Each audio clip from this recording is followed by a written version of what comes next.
नमस्कार, मैं हूं संजय शर्मा। आप देख रहे हैं 4 पीएम गुजरात। अमेरिका का युद्ध, इजराइल का युद्ध, ईरान को बर्बाद कर देने की चाहत, वो सब उल्टी पड़ रही है। अमेरिका जिस तरह से बुरी तरह फंस गया है, परेशानी में आ गया है, लोग कह रहे हैं कहीं ऐसा ना हो इस युद्ध के कारण ट्रंप की कुर्सी ही चली जाए। अभय दुबे जी से मैंने इस युद्ध को समझने की कोशिश की है। वो शानदार बातचीत है। चलते हैं सीधे अभय दुबे जी के पास। 4 पीएम न्यूज नेटवर्क में बहुत बहुत स्वागत है अभय दुबे जी आपका। मेरे ख्याल से अमेरिका अब तक की सबसे बड़ी गलती कर गया।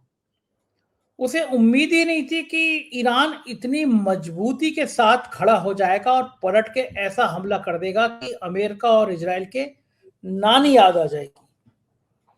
ईरान ने जिस तरह से हमले शुरू किए हैं उससे पूरे खाड़ी देशों में घबराहट हो गई है, आतंक फैल गया है। उनको समझ आ रहा है कि उनका सारा खेल खराब कर दिया। जो देश अब तक अमेरिका बेस बनाने को राजी थे हमें अपने अपने देशों में, वो सारे देश अब सत्य की हालत में हैं। अमेरिका बाकी सऊदी और बाकी सब देशों में अपने राजनयिकों से कह रहा है सावधान रहिए। कई लोगों को वापस बुला रहा है। यानी अमेरिका अब इतने दबाव में आ गया कि वो सब छोड़ छाड़ के अपने सऊदी या बाकी जगह से अपने लोगों को वापस बुला रहा है। जाहिर है कि गेंद बहुत बुरी तरह से अब फंस गई है। आज जो हमले हो रहे हैं उसने ईरान की ताकत दिखा दी है, एक के बाद एक। ईरान जो मिसाइल छोड़ रहा है वो कुछ लाख की है। अगर मैं भारतीय रुपए में तुलना करूं और उसको रोकने के लिए जो अमेरिका को खर्चा करना पड़ रहा है एक मिसाइल को, वो करोड़ों रुपए की है। ट्रंप के खिलाफ माहौल बन रहा है अमेरिका में। उनके खिलाफ सीनेट में अविश्वास प्रस्ताव भी आ सकता है और पूरे अमेरिका में गुस्सा है। ईरान ने दावा किया कि 100 से ज्यादा अमेरिका सैनिक पिछले 24 घंटे में उसने मार गिराए हैं।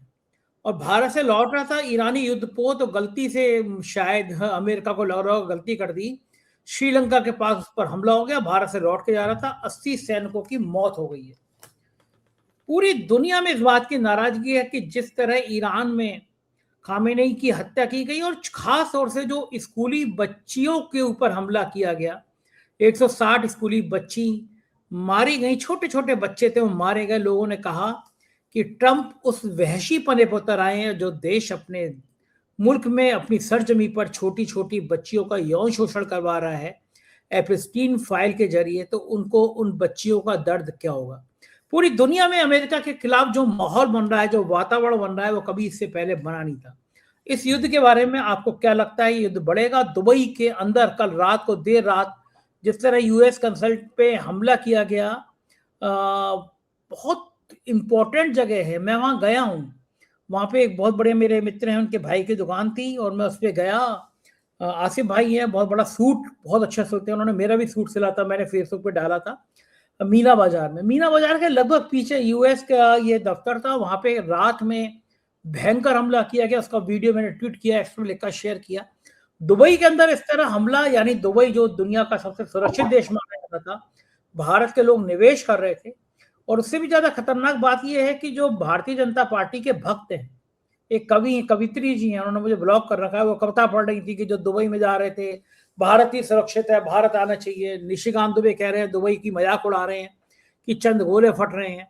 यानी यहाँ पे दिल्ली में बम फटते हैं, पहलगांव में आतंकी मार जाते हैं, उनकी सब जिक्र नहीं करते, लेकिन दुबई में बम फूट गया तो दुबई बुरा हो गया। लेकिन हकीकत यह है कि दुबई में दहशत का माहौल है। पूरे घटनाक्रम पर आपकी क्या प्रतिक्रिया है? देखिए, मैं 3 बातें इसमें कहूंगा। पहली बात तो यह है कि इस समय आप भारतीय जनता पार्टी के जो नफरती चिंटू हैं, मैं उनकी बात नहीं कर रहा हूं। भारतीय जनता पार्टी का जो सामान्य वोटर है, यानी जो स्पष्ट रूप से कहता है कि हम मोदी जी को पसंद करते हैं, हम मोदी जी के वोटर हैं, आप उनसे इस युद्ध के बारे में बातचीत कीजिए। वो साफ तौर पर कहेगा ये एक अनजस्ट वार है, ये एक अन्यायपूर्ण युद्ध है। सब खुद मुझसे जाने कितने लोग ये कह चुके हैं इस बात। और वो मैं जानता हूं कि वो भाजपा के वोटर हैं, आगे भी भाजपा को वोट देंगे। ऐसा नहीं है कि भाजपा को वोट वो नहीं देंगे। वो 2 बातों से भाजपा ये लोग दुखी हैं। एक तो ये है कि मोदी जी ट्रंप को जवाब क्यों नहीं देते कड़ा, और दूसरे ईरान के ऊपर जिस तरीके से हमला किया गया है उसको वो मानते हैं कि ये एक अन्यायपूर्ण युद्ध है। तो जो इस युद्ध की वजह से मुस्कुरा रहा है, आप समझ जाइए कि उसकी मुस्कुराहट या तो वो शैतान है, यानी डेविल है, इब्लीस है, या तो वो शैतान है, या फिर वो नफरती चिंटू है। इसके अलावा और कुछ नहीं। दूसरी बात नहीं कहूंगा कि एक अमेरिका के विख्यात रक्षा विशेषज्ञ हैं, उनका नाम है कर्नल डग मैकग्रेगर। इस वक्त कई चैनलों को उन्होंने, एक भारतीय चैनल को भी इंटरव्यू दिया है, विदेशी चैनलों को इंटरव्यू दिया, लंबे लंबे इंटरव्यू दे रहे हैं। वो अमेरिका के रक्षा मंत्री के सलाहकार रह चुके हैं और तमाम रक्षा संस्थाओं वगैरह में सलाहकार की भूमिका निभा चुके हैं। उनके मैंने 2-3 इंटरव्यू देखे। वो कह रहे हैं कि ईरान बहुत ही बढ़िया तरीके से युद्ध लड़ रहा है। ईरान ने जिस तरीके से पलट के और जो रणनीति बनाकर हमला किया है, इसकी इन लोगों को कोई उम्मीद नहीं थी। इन लोगों ने पूरी तरह मिसकैलकुलेशन किया। इनका जितना भी पूर्वानुमान था, सारा पूर्वानुमान गलत निकला।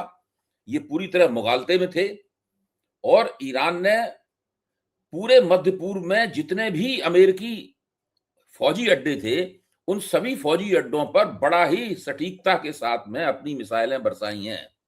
वो फौजी अड्डे ठप हो गए हैं, उनका कहना यह है। वो फौजी अड्डे कारगर नहीं हो गए। अमेरिका वहां से अपनी फौजी कार्रवाइयां नहीं कर सकता है। उसकी वजह से अमेरिका को उन फौजी अड्डों पर ईरान के हमलों से बहुत नुकसान हुआ है। जो अब्राहम लिंकन एयरक्राफ्ट कैरियर है, विमानवाही पोत है जो है, उसके ऊपर भी 3-4 मिसाइलें गिरी हैं। वो कहते हैं उन मिसाइलों के गिरने से उसको 300-400 मील पीछे ले जाना पड़ा है अमेरिका को। और ईरान ने ये सब इस योजना के तहत किया है कि जो मध्य पूर्व में खाड़ी के इलाके में जो अमेरिका के सहयोगी देश हैं, जब उनके ऊपर हमले होंगे तो उससे अमेरिका के ऊपर दबाव पैदा होगा। अमेरिका ने जब वहां पे अपने फौजी अड्डे खोले थे तो वो इस सहमति के आधार पर खोले गए थे कि अमेरिका उन्हें उनकी सुरक्षा का आश्वासन देगा। आज अमेरिका उन्हें सुरक्षा का आश्वासन नहीं दे पा रहा है। इसका सीधा मतलब है कि अमेरिका ने उन देशों को जो एयर डिफेंस सिस्टम देना चाहिए था, वो एयर डिफेंस सिस्टम नहीं दिया। और अब ये तमाम देश अमेरिका से कह रहे होंगे कि भाई हमने आपने फौजी अड्डा ले जाइए, इस चक्कर में तो हमारा नुकसान हो गया। हम तो ईरान की मिसाइलों की निशाने के ऊपर हैं। नंबर एक बात, जो कर्नल मैकग्रेगर हैं वो ये भी कहते हैं कि ईरान के पास जो मिसाइलें हैं उसका केवल 1% ही उसने आज तक इस्तेमाल किया है, 1% ओनली। अभी उसके पास बहुत मिसाइलें हैं और वो लगातार कई महीने तक इधर उधर मिसाइलें दागता रह सकता है। अच्छा, इसके बाद बताते हैं कि किस तरीके से बहुत ही विकेंद्रीकृत किस्म की रणनीति रणनीति ने अपनाई है। उस विकेंद्रीकृत किस्म की रणनीति के कारण अमेरिका और इजराइल को वो किसी एक ईरान की रणनीति के एक हिस्से पे हमला करते हैं, लेकिन बाकी हिस्से लगातार सक्रिय रहते हैं। और उन्होंने एक लाल झंडा फहरा दिया, इसका मतलब है बदला लेने वाला झंडा है। और वो कहते हैं कि हम बदला लेके रहेंगे और कुर्बानियां हम लोग हमेशा से देते रहे हैं और आगे भी कुर्बानियां देते रहेंगे, उसमें कोई समस्या नहीं है। सब लोग कुर्बानी देने के लिए तैयार हैं। ये बात सही है कि अपने शासन के आखिरी दौर में इस युद्ध से कुछ पहले ईरान की धरती पर इस्लामिक क्रांति के नेता अली खामनेई के खिलाफ एक आंदोलन हुआ था, जिस आंदोलन को उन्होंने बड़ी बेदर्दी से कुचला और कम से कम ऐसा माना जाता है कि करीब 2,500-3 हजार लोग मारे गए थे उस आंदोलन को कुचलने के। लेकिन उनमें से कोई ये नहीं चाहता था कि अमेरिका हमला करके सत्ता को बदले। जैसे ही अमेरिका ने हमला किया है, जो लोग उनके खिलाफ थे, अयातुल्लाह खामनेई खिलाफ थे, वो सारे के सारे लोग आंखों में आंसू भर के उनकी तस्वीर सीने से चिपकाई हुई चौराहों पर निकल आए। तो इसमें ईरान की एक राष्ट्रीय और धार्मिक एकता पूरी तरीके से बन चुकी है। तो मैं नहीं मानता हूं कि, और वो कर्नल डग मैकग्रेगर हैं, वो भी मानते हैं कि वो भी नहीं मानते हैं कि अमेरिका का हाथ इस युद्ध में भारी है। अमेरिका परस्त मीडिया जो है वो ज्यादा शोरगुल मचा रहा है और वो ईरान जो हमले कर रहा है उसकी खबरें हम लोगों के पास आ नहीं रही हैं ठीक से, वो बता नहीं रहा है। जबकि अमेरिका को भी इस मामले में काफी नुकसान हो रहा है, तरह तरह का नुकसान हो रहा है। सबसे बड़ी बात यह है कि पूरा मध्य पूर्व, जो अमेरिका के मध्य पूर्व के तमाम देश जो कि तेल की वजह से अमीर देश बने हैं, जिनमें एक बहुत बड़ा एक कंज्यूमरिज्म का उपभोक्तावाद की पूरा सिलसिला अमेरिका ने शुरू किया था, वो सारे के सारे देश जो है वो ईरान का जो जवाब है, उस जवाब के कारण फंस गए हैं बुरी तरीके से इस युद्ध में। तो अमेरिका के ऊपर बहुत दबाव बढ़ता जा रहा है और अमेरिका को जल्दी ही, डोनाल्ड ट्रंप को जल्दी ही कोई ना कोई रास्ता खोजना होगा इस युद्ध को बंद करने का। और अब ये बिल्कुल तय हो गया है कि वो रिजीम चेंज जिसको बोलते थे, वहां पे शासन का परिवर्तन करना इजराइल और उनके बस की बात नहीं है। देखिए, वहां पे पूरा सत्ता का प्रतिष्ठान का डिजाइन इस तरह किया गया है कि वो किसी व्यक्ति पे आधारित नहीं है। ऐसा नहीं है कि एक नेता को आपने मार दिया तो चरमराग गिर जाएगा। सद्दाम हुसैन को मार दिया था इराक में तो वो पूरा ढांचा बह गया था। वो स्थिति नहीं है यहाँ पर। और ईरान बहुत बड़ा देश है और जिस तरह से अफगानिस्तान में और वियतनाम में दूसरी जगहों में अमेरिका ने फौजी भेजकर और इराक में फौजी भेजकर सत्ता परिवर्तन कराया था, वो कराने की स्थिति नहीं है। अमेरिका और ईरान के बीच में बहुत बड़ी दूरी है। दूसरे कर्नल मैकग्रेगर बताते हैं कि आज अमेरिका की जो थल सेना है, अमेरिका की थल सेना भी पहले की तरह उसकी संख्या में भी बहुत कमी आई है। वो वहां पे ईरान में वो निकाल के लाखों, कोई एक आध लाख सैनिक ईरान भेज दे, 50,000 सैनिक ईरान भेज दे, ऐसी स्थिति अमेरिकी सेना की नहीं है। आजकल युद्ध में जो टेक्नोलॉजी वॉर है, मिसाइल वॉर है, ड्रोन वॉर है, हवाई जहाजों से किए गए हमले हैं, इन सब का महत्व ज्यादा बढ़ गया है। इसलिए सारी दुनिया में सभी देश अपनी थल सेना पे इतना जोर नहीं देते। ये स्थिति है। तो आज अमेरिका इस स्थिति में नहीं है कि अफगानिस्तान जैसा कोई ईरान में ऑपरेशन कर सके, या वियतनाम जैसा कोई ऑपरेशन कर सके, या इराक जैसा कोई ऑपरेशन कर सके। वो जमाने चले गए। तो अब ये जो मुगालता है डोनाल्ड ट्रंप का, ये मुगालता धीरे धीरे उनके गले में तोक की तरह लटका हुआ नजर आएगा, एक पत्थर की तरह लटका हुआ नजर आएगा। और मैं अब मानने लगा हूं कि इस युद्ध में अंततः आप देखिएगा ईरान ही जो है ना, वो ईरान जो है कामयाब होकर निकलेगा। और इन लोगों के चेहरे पर एक सड़ा हुआ अंडा पड़ेगा। एक सड़ा हुआ अंडा नेतन्याहू चेहरे पर पड़ेगा और एक सड़ा हुआ अंडा जो है वो डोनाल्ड ट्रंप के चेहरे। अच्छा, ये बड़े कॉन्फिडेंस में थे, इनको ये नहीं पता था कि वो मैं कह दूं, एक भारत के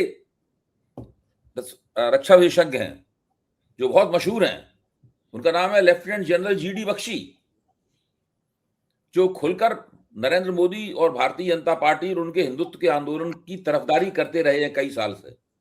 मुझे देख के ताज्जुब हुआ कि वो इस सवाल के ऊपर पूरी तरीके से अमेरिका के खिलाफ है।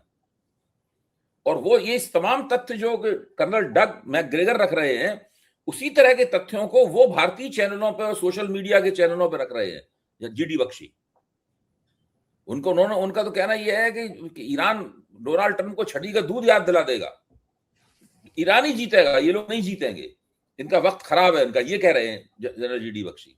आप इससे अंदाजा लगाइए, 3 बातें मैंने रखी कि आप भाजपा के मोदी के समर्थकों से बातचीत कीजिए, आप कर्नल डग मैकग्रेगर के इंटरव्यू देखिए और आप जनरल जीडी बख्शी के इंटरव्यू देखिए। इससे वो तथ्य आपको निकल के आएंगे जो कि गोदी मीडिया पेश नहीं कर रहा है। ठीक बात है। और दूसरी बात यह है कि अमेरिका के खुद के हालात भी अच्छे नहीं है। एप्स्टीन फाइल के बाद ट्रंप की बदनामी हो रही है, आर्थिक मजबूती इतनी है नहीं, बार बार टैरिफ के खेल से ऐसा लग रहा है कोई जोगर सरकार चला रहा है, कभी टैरिफ बढ़ा दो कभी कम कर दो। तो ट्रंप की जो बीच में बोल रहा हूं, इन्होंने जब चुनाव लड़ रहे थे तो उन्होंने वायदा किया था कि हम दाम कम कर देंगे। हाँ। जो सामान्य लोग रोज अंडे खाते हैं, मीट खरीदते हैं, घर की रसोई की चीजें खरीदते हैं, सामान्य अमेरिकी की बात कर रहा हूं मैं, तो वो बहुत बाइडेन के जमाने में चीजें बहुत महंगी हो गई थी। तो वहां पर वहां अमेरिकी मध्य वर्ग की बहुत मांग थी कि भाई राष्ट्रपति को चाहिए कि महंगाई कम करने को अपना एजेंडा बनाए। डोनाल्ड ट्रंप महंगाई कम करने में नाकाम रहे। इससे उनके जो समर्थक थे वो इनसे धीरे धीरे नाराज होना शुरू हो गए हैं। एक मागा, मेक अमेरिका ग्रेट अगेन वाला मामला है, जिसकी बोगी डोनाल्ड ट्रंप ने उठाई थी। मागा समर्थक भी उनके इस युद्ध से खुश नहीं है। मागा समर्थकों का एक बड़ा हिस्सा डोनाल्ड ट्रंप द्वारा इस युद्ध से खुश नहीं है। और रूबियो ने, उनके विदेश मंत्री रूबियो ने जो कह दिया कि ये एक तरह से देखा जाए तो नेतन्याहू जो है ना, वो नेतन्याहू के कहने पर डोनाल्ड ट्रंप इस युद्ध के चक्कर में फंसे। इससे भी बहुत हंगामा मचा हुआ है अमेरिकी हलकों में। हाँ, कई जगह से ये बात आ रहा है कि ट्रंप खुद युद्ध नहीं चाहते थे, लेकिन सऊदी में और बाकी जगह इजराइल के चक्कर में ट्रंप ने युद्ध कर दिया। तो जाहिर है कि अब अमेरिका के अंदर भी एक थोड़ी बहस और थोड़ी चर्चा शुरू हो गई है और बहुत दबाव है। खाड़ी देश के लोगों को लग रहा है कि हम तो खामखा फंस गए। दुबई वगैरह को लग रहा है कि अब तो मौज काट रहे थे, लेकिन अब बहुत बुरी तरह फंस गए। तो जाहिर है कि एक अब जो अमेरिका और इजराइल है उसके सामने लोहे के चने चबाने जैसी हालात हैं, और जितना ये युद्ध बढ़ेगा उतना अमेरिका और इजराइल की बैंड बजेगी। बहुत बहुत शुक्रिया अभय जी, आपने मुझे समय दिया, बातचीत की, थैंक यू। ये तो अभय दुबे जी, पूरी बातचीत आपने सुनी, कैसी लगी बातचीत बताइएगा जरूर। शुक्रिया, थैंक यू।